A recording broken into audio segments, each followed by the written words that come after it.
Hello दोस्तों, स्वागत है आप सभी लोगों का हमारे यूट्यूब चैनल स्टडी समागम पर। साथियों, आज का ये वीडियो आप सभी के लिए बेहद खास होने वाला है, क्योंकि साथियों आज के इस वीडियो में मैं आप सभी के लिए कुछ ऐसी अपडेट देने वाला हूं जिनके बारे में शायद ही आपको पता होगा। यदि साथियों आपको पता है तो इसके लिए आपको बहुत बहुत धन्यवाद।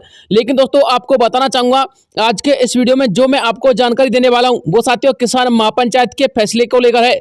यानी कि जो किसान महापंचायत 14 मार्च को आयोजित हो रही है साथियों दिल्ली के रामलीला मैदान में, उसके महत्वपूर्ण फैसले क्या हैं और साथियों किसान कर्ज माफी के संबंध में वहां से क्या अपडेट आई है वो भी देखिएगा। इसके अलावा महिलाओं को 1 लाख रुपए सालाना किस प्रकार से मिलेंगे, कौन सी नई योजना शुरू होने वाली है और 50 किलो फ्री राशन को लेकर क्या अपडेट है। इसके अलावा फ्री बिजली बिल को लेकर भी दोस्तों एक महत्वपूर्ण सूचना आ रही है। यानी कि साथियों आप लोगों का जो बिजली का बिल है, घरेलू बिजली का बिल, उसको माफ किया जा रहा है। लेकिन साथियों कितना माफ हो रहा है, कितना नहीं हो रहा है और किन किन कैंडिडेट का हो रहा है वो भी मैं आपको इस वीडियो में बताऊंगा। इसके अलावा नरेगा का पैसा कब आएगा, बेरोजगारी भत्ता आ चुका है और किन किन जिलों का आया साथियों, और आने वाले जिलों की जो लिस्ट है वो क्या है, और इसके अलावा कौन कौन से अभ्यर्थियों का आ सकता है वो भी देखिएगा। इसके अलावा दोस्तों दुग्ध संबल योजना का पैसा भी आ चुका है, लेकिन साथियों किस प्रकार से आया वो आप लोग किस प्रकार से चेक कर सकते हैं, एक एक स्टेप के विषय में जानकारी लेंगे। लेकिन दोस्तों आपको बताना चाहूंगा आपको इस वीडियो को अंत तक जरूर देखना है, क्योंकि हमारे बहुत सारे दोस्त ऐसे हैं जो इस वीडियो को अंत तक नहीं देखते हैं और बाद में कमेंट करते हैं कि सर आपने हमको जो प्रारंभ में बताया था वो अंत में नहीं बताया। जबकि साथियों ऐसा नहीं है, मैं आपको जो प्रारंभ में बताता हूं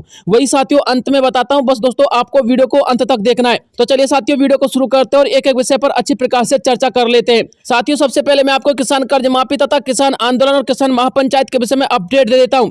तो दोस्तों आपको बताना चाहूंगा दिल्ली के रामलीला मैदान में किसान महापंचायत का आयोजन किया जा रहा है। किसान संयुक्त मोर्चा ने किसान महापंचायत 14 मार्च को आयोजित करने का ऐलान किया था।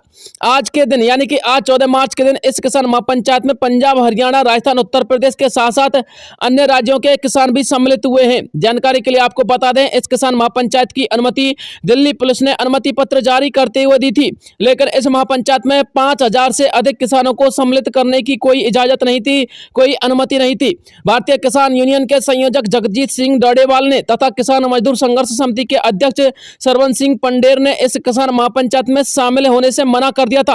उन्होंने बुधवार को कहा था कि उनकी यूनियन किसान संयुक्त मोर्चा की यूनियन के महापंचायत में 14 मार्च को हिस्सा नहीं लेगी। इसके अलावा दोस्तों किसान नेता राकेश टिकैत ने किसान महापंचायत से ऐलान करते हुए कहा है कि यदि केंद्र सरकार ने हमारी मांगे नहीं मानी तो हम दिल्ली को अब दिल्ली के अंदर घुसकर बंद नहीं करेंगे, बल्कि दिल्ली के सभी प्रवेश द्वारों पर बड़े बड़े किसान आंदोलन करके दिल्ली को पूर्णतः बंद कर दिया जाएगा। इसके अलावा इस महापंचायत में किसान आंदोलन में भाग ले रहे किसानों के हित को देखते हुए निर्णय लिया गया कि यदि किसान आंदोलन के किसानों को कोई क्षेत्र का थाना रोकता है या फिर कोई थाना अधिकारी किसानों के साथ ज्यादती करता है तो सबसे पहला आंदोलन उस थाना क्षेत्र के खिलाफ तथा थाना अधिकारी के खिलाफ होगा। उसके बाद आंदोलन को आगे बढ़ाया जाएगा। दिल्ली के रामलीला मैदान में आयोजित महापंचायत में किसानों ने कई प्रस्ताव पारित किए हैं, जिनमें सबसे प्रमुख प्रस्ताव किसान कर्ज माफी, एमएसपी का कानून पारित करवाना तथा बिजली बिल कानून 2023 के संदर्भ में और इसके अतिरिक्त पिछले आंदोलन में जेल काट रहे किसानों को राहत के प्रस्ताव भी पारित किए गए हैं। अन्य प्रस्तावों का उद्देश्य यही रहेगा कि एक एक प्रस्ताव को सरकार से मनवाया जाए।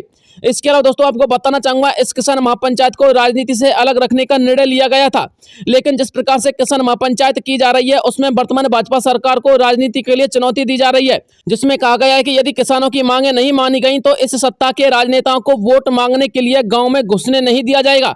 इसके अलावा वर्तमान सरकार को एक नागरिक की वोट का पावर दिखाने में ज्यादा समय नहीं लगेगा। किसान महापंचायत के किसान नेताओं ने 23 मार्च को भगत सिंह, सुखदेव तथा राजगुरु की शहादत के दिन बड़ी संख्या में उपस्थित होकर वर्तमान सरकार को चुनौती देने का निर्णय लिया है। तो साथियों अब तक की अपडेट किसान महापंचायत की यही थी। इसके अलावा जो कुछ भी अपडेट आएगा दोस्तों मैं आपको अगले वीडियो में प्रोवाइड करवा दूंगा। अब बात करते हैं बेरोजगारी भत्ता को लेकर क्या अपडेट आ रही है वो भी देख लीजिएगा। राजस्थान के सभी युवा बेरोजगार अपने भत्ते की राशि का बड़ी बेसब्री से इंतजार कर रहे थे, लेकिन राहत की खबर यह है कि उनका इंतजार अब समाप्त हो चुका है, क्योंकि राजस्थान में सभी युवा बेरोजगारों का बेरोजगारी भत्ता वितरित होना प्रारंभ हो चुका है।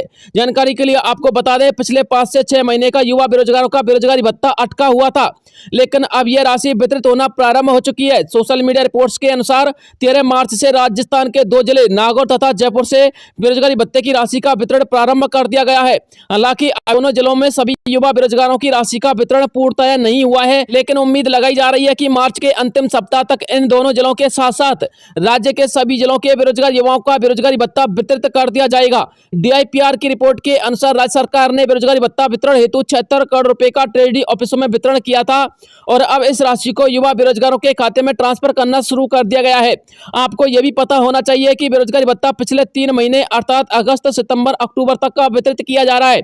इसके बाद जितने भी आवेदन अप्रूव्ड होते हैं उनका भत्ता आपके लिए वितरित होता रहेगा, लेकिन वर्तमान में 3 महीने का बेरोजगारी भत्ता राज्य सरकार के द्वारा वितरित किया जा रहा है। तो दोस्तों, आप लोग के बेरोजगारी भत्ते को लेकर यही अपडेट थी। मैं आपको बताना चाहूंगा, मैंने आपको पिछले कई वीडियो में बताया था कि आप लोग ये मान के चलिए मार्च के अंतिम सप्ताह तक आप सभी युवा बेरोजगारों का बेरोजगारी भत्ता वितरित हो जाएगा। लेकिन साथियों, जिन लोगों ने हमारी बातों पर विश्वास किया था उनके लिए बहुत बहुत साधुवाद, और जिन लोगों ने नहीं किया तो आपको बताना चाहूंगा आप भी करने लग जाइए। दुग्ध संबल योजना के संदर्भ में एक महत्वपूर्ण अपडेट निकल के सामने आ रही है, वो भी देख लीजिएगा। दुग्ध संबल योजना से जुड़े लाभार्थियों के लिए एक बड़ी खबर निकल के सामने आई है। जानकारी के लिए आपको बता दें, दुग्ध संबल योजना से जुड़े लाभार्थियों के लिए 5 रुपए प्रति लीटर दिए जाने वाले अनुदान की 2 माह की राशि मंगलवार से पशुपालकों के खाते में डाली जा रही है। इसके अलावा आपको बताना चाहूंगा, जयपुर डेयरी की तरफ से सभी पशुपालकों के खाते में मंगलवार से 5 रुपए प्रति लीटर दिया जाने वाली अनुदान की राशि वितरण होने की खबर जब पशुपालकों तक पहुंची तो सभी पशुपालकों के चेहरे खिल उठे, क्योंकि आपको पता होना चाहिए 5 रुपए प्रति लीटर मिलने वाले अनुदान का पैसा पिछले 8 माह से पशुपालकों के लिए वितरित नहीं किया गया। लेकिन अब राहत की खबर यह है कि सभी पशुपालकों के खाते में 8 माह से रुका हुआ अनुदान का पैसा आ चुका है। जिन पशुपालकों के खाते में अनुदान का पैसा नहीं आया है तो आपको घबराने की आवश्यकता नहीं है। जयपुर डेयरी की तरफ से सभी पशुपालकों के लिए पैसा क्रमवार डाला जा रहा है। यदि आज तक आपका पैसा नहीं आया तो आने वाले 1-2 दिन के अंतर्गत आपका पैसा आपके खाते में पहुंच जाएगा। तो दोस्तों, दुग्ध संबल योजना को लेकर यही अपडेट थी। अब बात करते हैं बिजली बिल माफ योजना को लेकर क्या अपडेट आ रही है। तो साथियों, आपको बताना चाहूंगा, राजस्थान राज्य के अंतर्गत वर्तमान बजल्ला सरकार ने सभी बिजली के घरेलू उपभोक्ताओं के लिए एक बड़ा कदम उठाया है, जिसके अंतर्गत सभी बिजली के घरेलू उपभोक्ताओं को बिजली बिल माफ किया जाएगा। इसके लिए राजस्थान के जोधपुर डिस्कॉम ने सभी बिजली उपभोगकर्ताओं के बकाया बिजली बिल तथा कटे हुए बिजली कनेक्शन के लिए एमनेस्टी योजना लागू की है। इस योजना के तहत राजस्थान राज्य के अंतर्गत जितने भी लोगों के बिजली के बिल बकाया हैं या फिर जिन लोगों के बिजली के कनेक्शन कटे हुए हैं उन्हें सभी को अब कनेक्शन दिया जाएगा और एक उचित दायरे में उनका बिजली का बिल माफ करके उन्हें इस बिल से निजात दिलाई जाएगी। इसके अलावा इस योजना के तहत बकाया बिजली के बिल को 31 मार्च तक एक साथ जमा करवाने पर ब्याज तथा पेनल्टी में 7% छूट दी जाएगी। जानकारी के लिए आपको बता दें, यह योजना 31 मार्च 2024 तक प्रभावी रहेगी।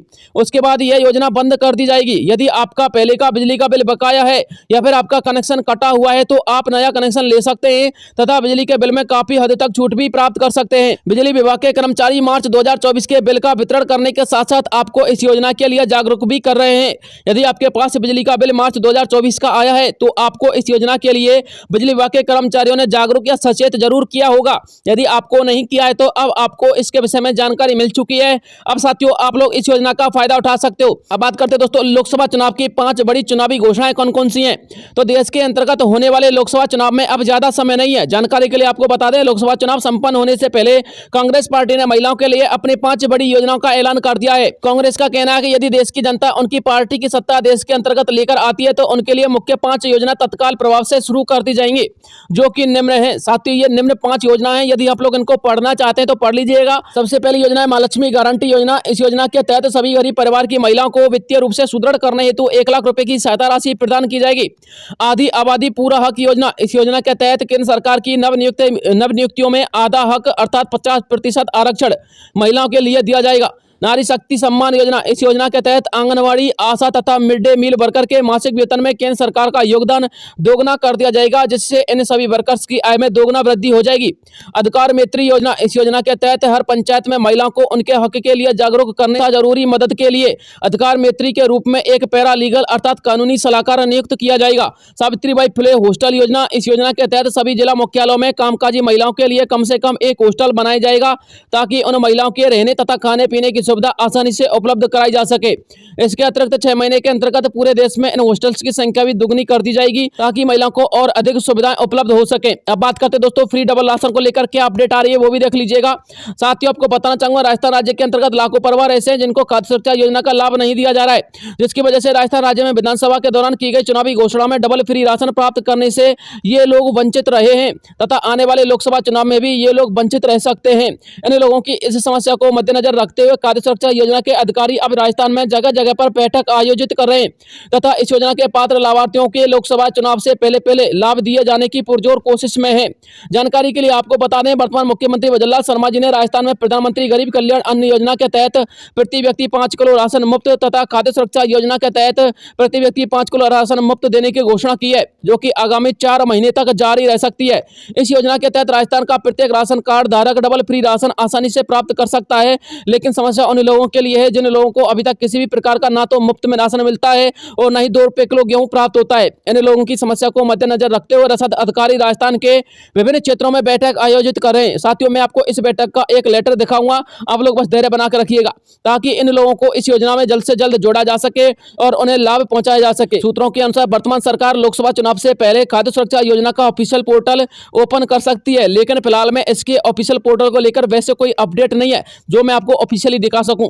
साथियों, मैं आपको अभी जो अपडेट दे रहा हूं वो ये अपडेट है आप लोग के खाद्य सुरक्षा योजना के विभाग की बैठकों को लेकर। साथियों, आपको बताना चाहूंगा खाद्य सुरक्षा योजना के विभाग की जो बैठक है वो 6 मार्च की बैठक का ये अपडेट है। इसके अलावा अन्य जगहों पर भी बैठक आयोजित की जा रही है। दोस्तों, आप लोग यहाँ पर पढ़ सकते हो, कार्यालय जिला रसद अधिकारी बाड़मेर की ये बैठक आयोजित की गई थी। जिला स्तरीय खाद्य सुरक्षा एवं सतर्कता समिति बैठक दिनांक 6/3/2024 को ये आयोजित हुई थी।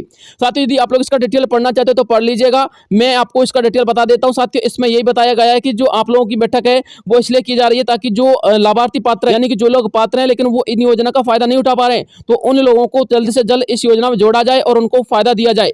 इसके अलावा साथियों, आपको बताना चाहूंगा अगली योजना के विषय में। दोस्तों, अगली योजना मनरेगा योजना। साथियों, बहुत सारे लोगों का सवाल ये होता है कि सर मनरेगा योजना का जो पैसा वो अभी तक नहीं आया है, लेकिन कब तक आएगा? तो दोस्तों, मैंने आपको पिछले वीडियो में ये बताया था कि जो मनरेगा योजना है वो अंडर रिव्यू के दायरे में चल रही है और साथियों, जब कोई योजना रिव्यू के दायरे में होती है तो उसका जो बजट है ना वो आने के बावजूद भी वितरित नहीं किया जाता है। लेकिन साथियों, जैसे योजना रिव्यू के दायरे से बाहर आती है तो उसका बजट वितरित कर दिया जाता है। जिस प्रकार से साथियों आपको ये पता होना चाहिए, जो बेरोजगार युवा बेरोजगारों का जो पैसा था वो काफी समय से अटका हुआ था, लेकिन साथियों मार्च के महीने में उस पैसे को वितरित करना शुरू कर दिया गया है। इसी प्रकार से साथियों मार्च के अंतिम सप्ताह तक आप लोग का जो मनरेगा का पैसा है वो जल्द से जल्द आप लोग के खाते में ट्रांसफर हो जाएगा।